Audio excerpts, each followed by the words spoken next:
चुनरिया मंगा दिए जी, मैया के दर्शन करा दिए जी।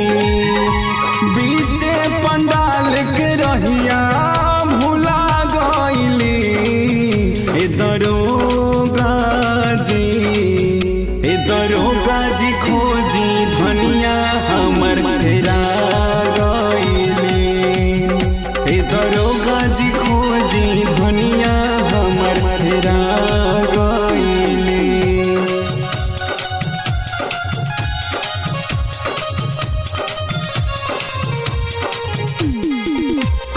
आदित्य रिकॉर्डिंग स्टूडियो सढवारा बाजार।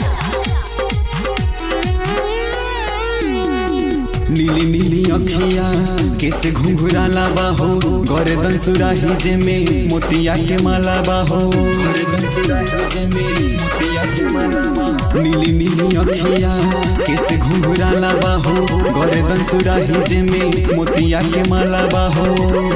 कतहू से पता लगा दीना जी, जल्दी अलाउंस करा दीना जी। मेला में सबके बता दीना जी, धीरे के अलगा हटा दीना जी।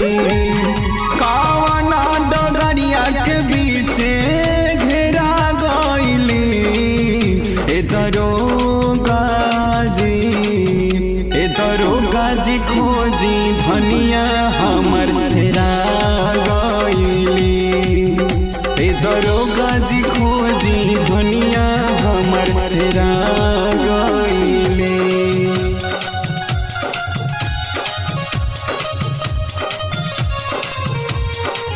म्यूजिक बाय विकास गौरव।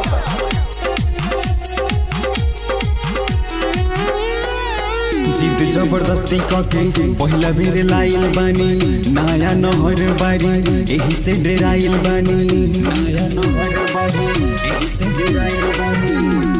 जिद जबरदस्ती कके पहिला बेर लाइल बानी, नया नहर बारी एही से डेराइल बानी। गौरव के फोनवा लगा दीना जी, और उनसे बतिया बता दीना जी। राकेश से फोटो मंगवा लीना जी, फेसबुक पे अपना चढ़ा दीना जी। हो जतान चक्कर लगाई कहाँ गईली ए दरोगा जी खोजी धनिया